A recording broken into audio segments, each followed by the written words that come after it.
안녕하세요, 여러분. 현규쌤입니다. 자, 여러분, 우리가 지난 시간에 신앙도 개척의 과정과 결과에 대해 살펴봤습니다. 과정은 국가별, 시기별로 정리하는 게 중요하다 그랬죠. 더 포르투갈의 후원을 받은 바르톨로메오 디아스, 바스코 다가마, 에스파니의 후원을 받은 콜럼버스와 마젤란, 이 국가별로 정리를 했고요. 그 시기별로도 바스코 다가마의 죄송합니다. 바르톨로메오 디아스의 희망볼 발견, 그리고 콜럼버스의 서인도 제도 발견, 토르데시아스 조약, 그리고 바스코 다가마의 인도항로 발견, 마젤란의 세계 일주, 이렇게 시기별로도 정리했고요. 신앙로 개척의 결과를 대서양 3강 무역을 중심으로 유럽, 아메리카, 아시아, 아프리카에 어떠한 그런 영향과 결과가 나왔는가를 대륙별로 우리가 내용을 정리했습니다. 자, 그럼 오늘은요, 그 서양 근세사의 마지막이에요. 절대왕정에 대해 공부해 보도록 할 겁니다. 절대왕정은 이제 서양 근세사의 약간 피날레 같은 거예요. 그동안 배웠던 그런 모든 결과들이 약간 집약되는 시기가 이 절대왕정인데, 말 그대로 절대왕정입니다. 그러니까 왕권의 힘이 절대적인 경지에 달했다. 극에 달했다라고 하는 거예요. 근데 여러분, 이러한 왕권 강화의 모습은 이미 십자군 전쟁 이후부터 등장을 했어요. 십자군 전쟁 이후부터 봉건 제후와 영주들의 힘이 약해지고 교황권이 아비뇽 요수 교회 대분열 등으로 약해지는 과정에서 이제 유럽 각지에서 왕을 중심으로 한 중앙집권 국가가 성립되게 되었죠. 100년 전쟁과 장미 전쟁을 통해서 영국, 프랑스가 재정복 운동을 통해서 이베리아 반도의 에스파냐랑 포르투갈 등을 중심으로 이런 중앙집권 국가 성립의 움직임이 나타나고 있었고요. 그게 이제 계속 이어지는 거예요. 그래서 절대왕정 성립 과정은 16, 18세기 유럽 각국의 왕권 강화와 중앙집권 체제의 발전 과정에서 등장한 걸 우리가 절대왕정이라고 합니다. 이 절대왕정은, 자, 근세의 피날레라겠죠. 근세라는 게 뭐와 뭐의 사이예요. 신과 종교 중심의 중세가 이제 인간과 이성 중심의 근대로 옮겨가는 분기점이잖아요. 이 절대왕정이 그 피날레로서 중세의 봉건, 그런 지방분권적인 봉건 국가가 근대 국민국가로 가는 그 과도기, 그때 성립되는 게 바로 절대왕정입니다. 이 절대왕정 파트를 여러분들이 공부하실 때는 크게 세 가지 정도의 내용을 여러분들이 염두에 두셔야 된다라고 제가 개관할 때 말씀을 드렸어요. 첫 번째는 지금 우선 공부하게 될 절대왕정의 구조에 대한 것들, 관료제, 상비군, 왕권 진수할, 중상주의 같은 구조에 대해 알아보셔야 되고요.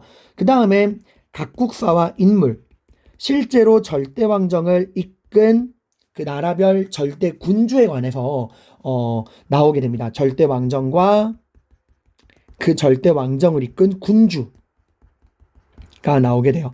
이번에 수능 때는 영국의 엘리자베스 1세 여왕이 수능에 출제가 되었죠.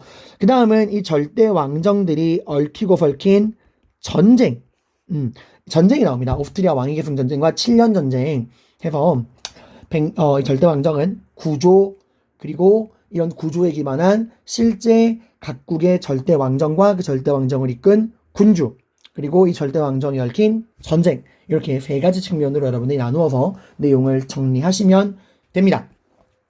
자, 이 절대왕정의 기반은요, 관료제, 상비군, 왕권 진수월, 중상주의 경제정책, 일단 요 네 개가 가장 핵심입니다. 이걸 절대왕정을 한마디로 말하는 경우가요. 국왕을 중심으로 관료제와 상비군이 정비되고 왕권 신수설이 유행했고 중상주의 경제정책이 실시되었다. 이게 기본적인 구조인데요. 이걸 이제 한번 좀 더 자세하게 살펴보도록 합시다. 절대왕정의 구조와 중상주의 정책에서 이 절대왕정은 지방분권적인 봉건 제후와 영주들이 각각의 지방에서 불입권을 가지고 자신들의 영지를 왕처럼 다스리던 그 중세 봉건 국가가 근대 국민이 주인되는 국민국가로 넘어가는 그 과도기에 있는 게 이 절대왕정입니다. 당연히 그 중심에는 절대군주가 있고요. 이 절대군주가 이렇게 절대왕정을 성립할 수 있는 근반은 뭐냐? 기반은 뭐냐? 바로 세력균형입니다. 누구와 누구와의 세력균형일까요? 네, 봉건 귀족, 중세를 지배하던 봉건 귀족과 십자군 전쟁 이후의 지중해 무역과 신항로 개척 이후의 대서양 무역 등등으로 이런 상공업의 발전으로 인해서 경제적인 힘을 키우고 있던 이 대상인, 상인 수공업자 같은 이 시민 계층들입니다. 얘들은 여기서 여러분들 일반 농민들을 말하는 게 아니에요. 상공인 부르주아 계층들. 여기서 말하는 시민은 상인 수공업자, 그러니까 부유한 부르주아 계층들을 말합니다. 그러니까 절대 왕정은 이 몰락해가는 봉건 귀족과 새롭게 떠오르는 이 상인 수공업자 부르주아 시민 계층들이 딱 균형을 이루고 있는 그 세력 균형 속에 성립을 한 거예요. 그러니까 그래프로 그린다면은 그러니까 이런 거죠. 십자군 전쟁 이후로부터 끊임없이 이 봉건 세력들, 봉건 제후와 이 귀족들은 점점점 몰락을 하고 있고요. 그리고 지중해 무역, 신학로 개척 이후에 대서양 무역 등등으로 상공업이 발전하면서 이 시민 계층, 부르주아, 상공인 부르주아들은 점점점 힘이 강해지고 있어요. 그 둘의 힘의 균형이 딱 절묘하게 균형을 맞던 이 시기가 바로 절대왕정입니다. 그래서 이 봉건 귀족과 시민 계층들 간의 힘의 균형, 세력 균형 위에 설립한 게 바로 절대왕정, 절대군주예요. 그러니까 이거는 여러분 잠깐의 평화입니다. 자, 결국에는 누구의 힘이 점점 강해집니까? 상공인, 시민, 부르주아 계층들의 힘이 더 강해집니다. 그래서 이 시민 계층들이 자신들의 힘만으로 귀족들뿐만 아니라 왕까지도 압도할 수 있다는 자신감이 생긴 거예요. 그래서 나오는 게 시민혁명, 영국, 프랑스, 미국 혁명, 특히 프랑스 혁명이 가장 대표적인 시민혁명이거든요. 그래서 이 프랑스 혁명으로 이제 나라의 주인이 귀족도 아니고 왕도 아닌 국민, 시민이 주인되는 근대 국민국가가 나오게 되는 겁니다. 그러니까 지금은 그 봉건의 지방분권적인 봉건사회가 근대의 시민이, 국민이 주인되는 근대 국민, 시민국가로 넘어가기 그 과정, 딱 그 중간에 있는 과도기예요. 봉건제와 봉건영주와 시민 상공인 계층들이 힘의 균형이 맞던 그 근세의 피날레이자 시민국가로 넘어가기 직전의 상황. 그게 바로 절대왕정입니다. 그래서 봉건귀족과 시민들의 세력 균형 속에서 성립했다라는 거 알아두시고요. 이러한 절대군주를 떠받들어주는 두 개의 물리적 기반이 있습니다. 바로 관료제와 상비군입니다. 이 관료제랑 상비군이 중세와의 차이점이에요. 중세 때만 해도 왕은 이런 봉건 제후들과의 그런 계약을 통해서 쌍무계약적인 계약을 통해서 그들의 동의에 기반해서 계약에 기반해서 그들을 군대로 부리거나 이제 조언을 받을 수 있었죠. 근데 지금 말하는 관료제랑 상비군은 그런 게 아니에요. 계약에 기반한 봉건 세력이 아니라 언제든 왕이 필요하면 부릴 수 있는 항상 준비되어 있는 군대 상비군과 언제든지 왕을 위해 행정 업무를 수행해주는 관료들입니다. 이게 우리나라로 치면은 왕 밑에 있는 의정부의 영의정, 좌의정, 우의정, 6조의 판서들, 그리고 훈련도감을 중심으로 한 5군형 군인들 이렇게 생각할 수 있어요. 그러니까 우리한테 너무 익숙한 거예요. 이게 동양에서는 이미 고대부터 우리 한국사만 봐도 고구려 백제 신라 삼국시대부터 왕 밑에 관료 집단이 형성이 되고 중앙군이 형성이 됐었잖아요. 상비군이. 그러니까 동양에서는 이게 굉장히 옛날부터 형성이 됐는데 서양에서는 이때부터 이런 체제가 형성이 된 겁니다. 자, 그러면 이 봉건귀족과 시민계층들을 왕이 어떻게 활용하고 있느냐? 자, 둘이 지금 세력 균형을 해서 왕과의 관계가 되게 중요하죠. 우선 봉건귀족들은 더 이상 중세 시대처럼 지방에서 독자적인 권한을 형성하지 못합니다. 그 말은 뭐냐면, 자, 우리 생각해 보세요. 중세의 귀족들은 어디에 머무르고 있었죠? 중앙에 머무르는 게 아닙니다. 어디에? 왕으로부터 받은 불입권을 보장받은 자신들만의 영지에 머무르던 영지, 그 지방에 머무르던 지방 영주귀족이었어요. 거기서 자기들이 왕처럼 지냈잖아. 근데 이제 여기 이 시대 근대 시대는 어떻습니까? 더 이상 옛날처럼 그런 힘을 누리지 못합니다. 십자군 전쟁 이후로부터 계속해서 몰락하고 있잖아. 그러니까 더 이상 자신의 영지에서 지방에서 독자적인 힘을 누릴 수가 없습니다. 그럼 얘들이 결국에는 권력을 유지하기 위해서는 누구에게 잘 보여야 돼? 왕에게 잘 보여야 돼. 그러려면 어떻게 하죠? 그쵸. 왕이 있는 수도로 중앙으로 올라와야 돼요. 그래서 이때부터는 귀족들이 자신의 영지는 관리인에게 맡기고 어떻게 하는 거야? 네, 중앙으로 수도로 올라와서 그 수도의 중앙의 귀족이 되는 겁니다. 왕 옆으로 딸랑딸랑 모여드는 거예요. 즉 왕권에 복속되고 그 왕 밑에서 왕의 관료로서 활동하게 되는 겁니다. 이해가죠? 그러니까 중세 때만 해도 자기의 그 독립적인 지방, 영지에서 떵떵거리고 왕처럼 살던 귀족들이 이제 그런 독자적인 힘을 잃고서 중앙에 수도로 올라와서 왕권에 복속되어 왕 밑에 관료가 되는 중앙귀족으로 바뀌게 되는 겁니다. 자, 그러면 이렇게 귀족들이 숙이고 왔습니다. 그 왕도 귀족들에게 뭔가 주는 게 있어야겠죠? 여전히 그 영지의 소유권만은 인정해줘요. 여기서 중요한 건 소유권입니다. 이건 절대로 뭐가 아니냐? 중세의 불입권이 아니에요. 중세 때만 해도 쌍무적 계약 관계를 통해서 이 지방의 영주들이 왕에게 봉토, 영지를 수여받고 그 영지에서 불입권, 재판, 징세의 독자적인 권한을 가지고 있었잖아. 이제는 그게 안 되는 거예요. 이제는 왕권에 복귀된다는 말은 그 왕에게 받은 영지의 재판과 징세권을 왕에게 반납한다는 거예요. 그러고 이제는 뭐야? 소유권만 인정해 주는 거야. 그러니까 거기서 나오는 경제적인 이득만 취할 수 있는 권리를 준다는 거야. 그러니까 사법권, 재판권 같은 거는 왕에게 반납을 하고 그 영지에서 나오는 그 소유권을 통해서 세금만 걷어서 그 먹고 갈 수 있는 경제적인 권리만 인정해 준다는 거야. 그러니까 소유권 인정한다는 거는 중세적인 불입권보다는 훨씬 힘이 약해진 겁니다. 단 왕도 이 귀족들이 먹고 살 기반을 마련해 줘야 되니까 그 영지의 토지의 소유권만 인정을 해주는 거예요. 이렇게 귀족과 군주들이 관계를 맺게 되고요. 시민들은 자, 무엇을 왕에게 제공해주고 뭘 받느냐? 일단 보세요. 관료제랑 상비군이라는 걸 유지할 거면은 당연히 어마어마한 돈이 듭니다. 언제든지 준비되어 있는 군대고요. 관리들의 월급도 줘야 돼요. 이를 위해서는 막대한 돈이 필요합니다. 이 재정을 지원해주는 게 이 상공인 부르주아 계층들이에요. 무역으로 큰 돈을 벌어들이는. 그럼 얘들은 왜 왕에게 돈을 지원해주느냐? 상인과 수공업자, 이 부르주아들 입장에서는 장사를 하고 무역을 할 때 옛날 같은 중세 영주들이 지배하는 지방 분권적인 국가가 좋을까요? 이렇게 왕이 지배하는 절대왕정이 좋을까요? 당연히 왕 혼자 지배하는 단일한 국가가 더 좋습니다. 왜냐면 영주들이 지배한다는 거는 수십 수백 개의 나라로 나눠져 있다는 이야기야. 그러니까 한 영주에 지배하는 영지를 통과할 때마다 그 영지에 세금을 내야 돼요. 100개의 영지를 지나면 100번의 세금을 내야 됩니다. 각 지방마다 도량형이 다르고 도로가 다르고 세금 체계가 다 다른 거예요. 당연히 상인 입장에서는 속이 터지는 거죠. 근데 왕이 지배하는 단일한 국가에서는요.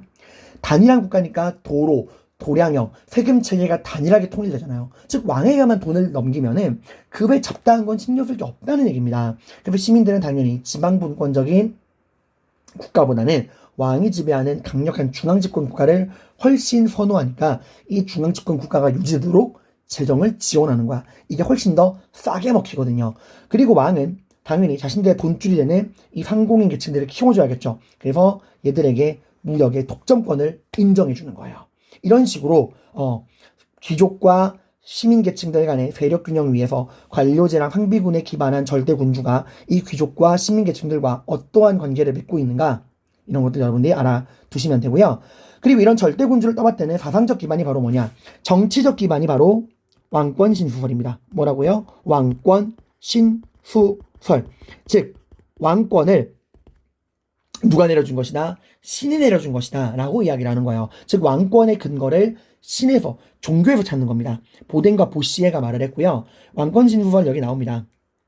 왕권신수설. 국왕의 권력은 신으로부터 주어진 것이므로 의회나 국민은 이에 간섭할 수 없다는 주장이다. 그래서 보시에가 썼던 성서 말씀에 인용한 정치, 이 사료가 되게 잘 나옵니다. 신은 국왕을 그의 사자로 만들어 국왕을 통해 백성을 지배한다. 모든 권력은 신으로부터 나온다. 일단 국왕이 결정을 내리면 바꿀 수 없다. 정의 자체에 복종하는 것처럼 국왕에게 복종하라 라는 이야기입니다. 자, 정치적 기반이 왕권신수설이라면 경제적인 기반은 바로 뭐냐? 바로 중상주의예요. 중상주의. 이게 굉장히 잘 나옵니다. 절대왕정을 때봤더니 경제적인 기반, 바로 경제사상적 기반 중상주의인데, 이 중상주의를 학문적으로 정착시킨 게 바로 콜베르예요. 이 콜베르가 누구냐면은 프랑스의 절대왕정을 이끌었던 루이 14세. 이 루이 14세가 임명했던 재무장관입니다. 그래서 이 콜베르가 중상주의를 확립을 하게 돼서 이 중상주의를 다른 말로 콜베르주의라고도 이야기를 해요. 콜베르주의. 자, 그럼 우리 중상주의에 대한 내용을 살펴보도록 하겠습니다. 중상주의 경제정책 확실히 알아두셔야 돼요. 중상주의, 말 그대로 상업을 굉장히 중시한다라는 거예요. 중상주의. 이 상업을 굉장히 중시한다. 누가? 국가가. 그러니까 국가 입장에서, 절대왕정 입장에서는 절대왕정을 떠받드는 돈줄이잖아요. 이 상업이. 그래서 국가가 이 경제활동을 끊임없이 성장할 수 있도록 경제 활동을 적극적으로 통제하고 지원한다는 거야. 즉 국가가 이 상업을 키우기 위해 국가가 이 상업에 적극적으로 개입한다라는 거예요. 그러니까 굉장히 큰 정부. 원래 이런 국가가 시장 경제에 간섭을 많이 하는 걸 우리가 큰 정부라고 이야기를 하죠. 큰 정부다라고 이야기를 합니다. 자, 그리고요, 이런 중상주의 정책, 국가가 경제 발전을 통제하고 지원하고 상업을 중시하면서 국가가 이런 상업 활동에 적극적으로 개입을 하는 이런 중상주의는요, 크게 두 단계로 또 구분할 수 있습니다. 스텝 1, 이런 중상주의에서 스텝 1, 중금주의입니다. 무슨 주의요? 중금주의. 중금주의 말 그대로 금과 은과 같은 귀금속을 중시한다는 거야. 왜냐면 당시에는 이 중상주의에서는 부의 원천을 뭐로 봤냐? 이 금과 은, 이 귀금속이야말로 상업의 부의 원천이라고 봤어요. 당연히 그럼 어떻게 하죠? 이 금과 은을 국가가 적극적으로 확보해야겠죠. 부의 원천이니까. 근데 또 이때는 어떠한 사상을 기반으로 했느냐? 그러한 부의 원천, 금과 은이 부의 원천이니까 이 금과 은을 소중히 해야 한다. 중금주의인데 그 부의 총액이 고정되어 있다라고 봤어요. 자, 이게 무슨 말이냐? 그러니까 우리 국가가 이 유럽이 획득할 수 있는 금과 은, 이 부의 총액이 고정되어 있다. 그러니까 제로섬 게임이라고 보는 거예요. 이게 정말 오늘날 경제랑 큰 차이죠. 오늘날 경제 자본주의 경제 어떻죠? 오늘날 자본주의 경제 기반은 무한한 성장입니다. 우리가 어떻게 경제를 운영하느냐에 따라서, 회사를 운영하느냐에 따라서 경제 규모는 얼마든지 커지고 성장할 수 있다. 이게 오늘날 자본주의잖아요. 근데 이때까지는 이 경제가 그만큼 그런 경제 관념이 발전하지 못했기 때문에 그 정도까지 생각을 못 간 거야. 그러니까 이런 금과 은이 부의 원천인데 이런 금과 은, 우리가 획득할 수 있는 부의 총액이 고정되어 있는 제로섬이라고 봤어요. 그럼 어떻게 하죠? 그쵸? 우리나라가 금과 은을 획득하기 위해서는 이 금과 은의 양이 고정되어 있으니까 그 말은 뭐야? 다른 나라가 획득할 수 있는 금과 은을 우리가 뺏어와야 한다는 거예요. 그러니까 다른 나라에 돌아갈 금과 은을 우리가 뺏어와야지 우리가 금을 모을 수 있다라고 이야기를 한 겁니다. 그러려면 어떻게 됩니까? 그럼 고정되어 있는 부의 원천인 금과 은을 가져오기 위해서는 심플해요. 무역에서 차익을 획득해야 돼요. 다른 나라에 돌아갈 금과 은을 우리가 차지해야죠. 그럼 어떻게 하죠? 수출은 늘리고 수입은 줄여야 됩니다. 그래서 수출을 적극적으로 장려하고 수입을 철저하게 억제합니다. 그래서 다른 나라가 돈 버는 걸 막아야 되잖아. 그래서 다른 나라가 물건을 만들 때 필요한 원료를 수출하는 걸 금지해요. 그 원료는 우리가 가지고 물건을 만들어야 되니까. 그리고 동시에 다른 나라에서 만든 완성품 수입을 금지합니다. 왜? 그럼 돈이 나가는 거니까요. 이렇게 해야지만 우리가 금을 다른 나라에 유출되지 않게 막고 우리가 다른 나라에 돌아갈 금을 획득할 수 있다 라고 생각을 한 거예요. 그러니까 철저한 보호무역이죠. 완벽한 보호무역이에요. 오늘날 만약에 이렇게 보호무역하면 난리가 날 겁니다. FTA가 가만히 있지 않겠죠. 오늘날은 자유무역이잖아요. 오늘날 자유무역이 가능한 이유가 뭔지 알아? 부의 총액은 얼마든지 늘어날 수 있다 생각하니까 이런 극강의 보호무역을 하지 않는 거야. 어차피 모두가 윈윈할 수 있다 이거죠. 근데 이때는 부의 총액이 고정되어 있다는 데서 시작을 하니까 이런 극강의 무역 차익 보호무역이 나오는 겁니다. 그러려면은 당연히 이렇게 무역의 차익을 위해서는 국내 산업을 보호해야겠죠. 그를 위해서 뭘 설정해야 됩니까? 관세를 설정해야 돼요. 어디에? 외국에서 물품에. 외국 수입 물품에 관세를 설정해야 되는 거예요. 왜? 국내 산업을 보호해야 하니까. 가격 경쟁력을 올려야 되니까. 자, 근데 봐봐. 이렇게 모든 나라들이 이런 보호무역으로 무역 차익주의 입각해서 막 자기 나라 산업을 보호하려고 수출 장려하고 수입 억제하고 관세 매기고 막 원료 수출 안 하고 완성품 수입 안 하고 이러면 당연히 물건 거래가 잘 안 됩니다. 그죠? 그럼 어떻게 하죠? 새로운 시장을 뚫어야겠죠. 그래서 나오는 게 식민지예요. 식민지는 알다시피 어떤 의미가 있죠? 네, 우리나라가 물건을 만들 때 필요한 원료를 공급해주고 그리고 우리가 만든 물건을 판매할 수 있는 상품 판매 시장이잖아요. 그래서 식민지를 이때부터 적극적으로 개척하게 됩니다. 그러니까 뒤에 나오는 제국주의의 시발점이 이때 여기부터 나오는 거예요. 그렇게 어마어마한 돈을 벌어들이면서 나오는 게 상업혁명입니다. 신항도 개척 이후에 나오는 그런 주식, 보험, 금융 같은 상업혁명이 시장적 개척뿐만 아니라 이러한 중상주의 경제정책으로도 나오게 되는 거야. 계속해서 돈의 흐름이 늘어나니까 이런 돈을 어떻게 하면 우리가 더 안정적으로 벌 수 있을까? 상업혁명이 나오게 되는 겁니다. 이게 중상주의 정책의 기본 내용이에요. 자, 다시 한번 중상주의는 상업을 중시하고요. 국가가 그러한 상업의 경제활동에 적극적으로 개입을 하는 큰 정부를 지향한다.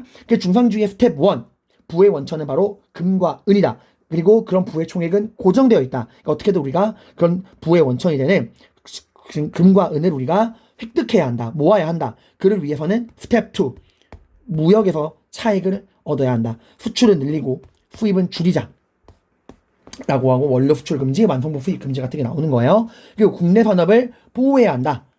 국내 산업을 보호해야 한다. 그를 위해서는 뭘 설정한다? 관세를 설정하고, 그리고 원료를 공급하고 상품을 판매하기 위해 식민지를 개척하자. 요런 내용들이 나오는 거예요. 자, 그래서 이 중상주의 경제정책 구조를 그림 하나로 요약하면 이렇게 나옵니다. 일단 왕이 나라를 통일하고 도량형을 통일하고 도로를 정비하고 산업을 위한 공장을 건설하고요. 그리고 완성품 수입을 금지하고 원료 수출 금지하고 최대한 우리나라의 완성품을 수출하고요. 그리고 원료를 수입하는 자국의 선박을 보호하고요. 그를 위해서 식민지를 획득하고요.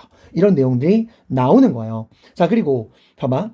또 하나, 부의 총액이 고정되어 있다. 다른 나라에 돌아갈 금과 은을 우리가 획득해야 한다. 그러면 무역 차익주의도 방법이 되겠지만 궁극적 방법은 뭐죠? 네, 전쟁입니다. 다른 나라를 접한 다음에 다른 나라에게 돌아갈 금과 은을 가져오면 됩니다. 이때는 전쟁을 두려워하지 않았어요.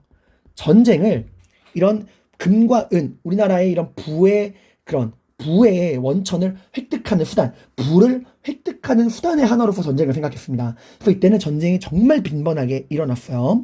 자, 그래서 시험에 이런 중상주의의 자료를 딱 주고서 이 자료랑 관련된 경제정책에 대한 내용으로 옳은 것, 옳지 않은 것 골라라. 이런 식으로 나와요. 그래서 저번에는 루이 14세랑 콜베르의 대화를 놓고서 루이 14세가 내가 이번에 당신을 재무장관으로 임명할 테니 국가의 경제를 발전시키기 위한 정책을 가져오시오. 이러니까 이제 콜베르가 네, 전하, 이러이러한 정책을 해야 됩니다. 하고 중상주의를 물은 평가원 문제도 있었어요. 아무튼 이렇게 이제 나오는데, 그러면 중상주의 경제정책을 묻는다 그러면 오답으로는 뭐가 나오느냐? 그 오답 번지로 나오는 게 뭐냐면 이 중상주의랑 반대되는 경제 이념입니다. 우선 중상주의는 기본적으로 국가가 경제에 개입하는 큰 정부를 지향하죠. 요거랑 반대되는 게 바로 애덤 스미스예요. 애덤 스미스는 뭐라고 말했죠? 보이지 않는 손이 있다. 이 시장 경제에는 보이지 않는 손이 있으니까 국가가 시장 경제에 최대한 개입하지 마라. 시장 경제의 자율성을 보장해라. 라고 하는 작은 정부를 지향합니다. 이게 바로 자유방임주의고요. 국가의 간섭을 최소화시켜라. 시장 경제에 개입하지 마라. 라고 한 거고, 이게 이제 고전 경제학의 시초가 돼요. 이런 게 왜 나오느냐? 여러분 봐봐요. 상인과 수공업자들, 부르주아들 입장에서는 중상주의 정책이 어떨까?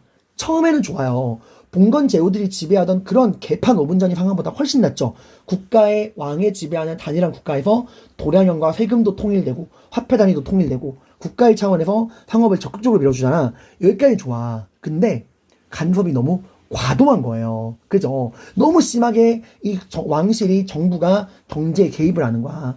그리고 끊임없이 그들에게 대가를 지불해야 돼요. 그러니까 나중에는 상인과 수공업자들이 간섭 좀 그만하면 좋겠는데, 우리가 알아서 할 수 있는데 언제까지 국가의 정부의 간섭을 받아야 되지? 이래서 시민혁명으로 절대왕정이 타도되고 근대 국민국가, 시민국가가 형성된 다음에는 이 국민국가, 시민국가의 주도권을 쥔 부르주아들이 정부에 요청하는 거야. 간섭하지 마라. 우리가 알아서 하겠다. 너희는 국가가 해야 될 최소한의 역할만 해라. 나머지 우리 시장 경제는 우리가 알아서 끌고 가겠다 했던 거예요. 그래서 나오는 게 시민혁명 이후에 애덤 스미스의 보이지 않는 손, 이런 이야기들이 나오게 되는 겁니다. 자, 그런데 그래서 얘들아, 이러한 보이지 않는 손에 입각한 자유방임주의는 어디까지 지속이 되냐? 계속 지속이 돼요. 그러다가 언제까지? 네, 경제대공황 직전까지 지속이 됩니다. 경제대공황으로 이 이념이 완전히 무너져요. 경제대공황으로 경제가 완전, 전 세계 경제가 아작난 다음에 보이지 않는 손, 여기에 맡기면 된다, 안 된다? 안 된다. 그러니까 국가가 어느 정도는 시장 경제에 개입을 해야 한다 라고 해서 이 경제대공황 이후부터는 국가가 다시 시장 경제에 개입을 하게 됩니다. 그 대표적인 게 미국의 프랭클린 루즈벨트 대통령의 뉴딜 정책이에요. 그래서 한동안 이걸 우리가 후정자본주의라고 합니다. 그러니까 국가가 다시 시장 경제에 개입하는 걸 이런 뉴딜 정책으로 대표되는 후정자본주의라고 이야기를 해요. 근데 어떤 문제가 생기죠? 다시 또 국가가 시장 경제에 개입을 넘어가다 보니 시장 경제의 유연성이 떨어지는 거야. 그래서 다시 나오는 게 뭐죠? 신자유주의입니다. 다시 이제 시장 경제의 자율성을 인정해달라 이거예요. 그러다가 완전 현대에 와서 코로나가 터지면서 다시 국가가 시장 경제에 개입을 하게 되는 거죠. 뭐 최저생계비라든가 기본소득이라든가 재난지원금이라든가 이런 것들이 다시 나오게 되는 거야. 그러니까 국가의 개입과 시장 경제의 자율성은 계속 왔다 갔다 한다는 거예요. 이게 첫 번째 반대고요. 또 하나, 부의 총액이 고정되어 있다라는 이 중금주의를 비판하는 것도 나옵니다. 바로 부의 총액은 이러한 고정되어 있는 금과 은이 아니라 얼마든지 늘릴 수 있는 농업에 있다. 중농주의. 그러니까 부의 원천은 금과 은이 아니라 농업이다 했던 거고요. 이건 이제 케네라는 사람이 말한 거예요. 그래서 중상주의가 자료로 나올 때는 애덤 스미스나 케네, 보이지 않는 손 작은 정부, 자유방임주의, 중농주의 얘네들이 오답선지로 나오니까 같이 잘 알아두시길 바랍니다. 제가 이 중상주의를 이해할 수 있도록 여러분 여기 각종 이런 탐구 자료들도 실어놨고 제가 EBS 교재와 4종 교과서를 분석을 해서 이런 읽기 자료도 잘 만들어 놨으니까 여러분들이 이런 것도 잘 읽어 보시기를 바랍니다. 이렇게 절대왕정의 기본적인 구조에 대해 살펴봤고요. 다음 시간부터 서유럽의 절대왕정과 동유럽의 절대왕정에 관해서 구체적으로 비교해 가면서 각국의 절대 군주들에 대해서 공부해 보도록 하겠습니다. 고생 많으셨습니다.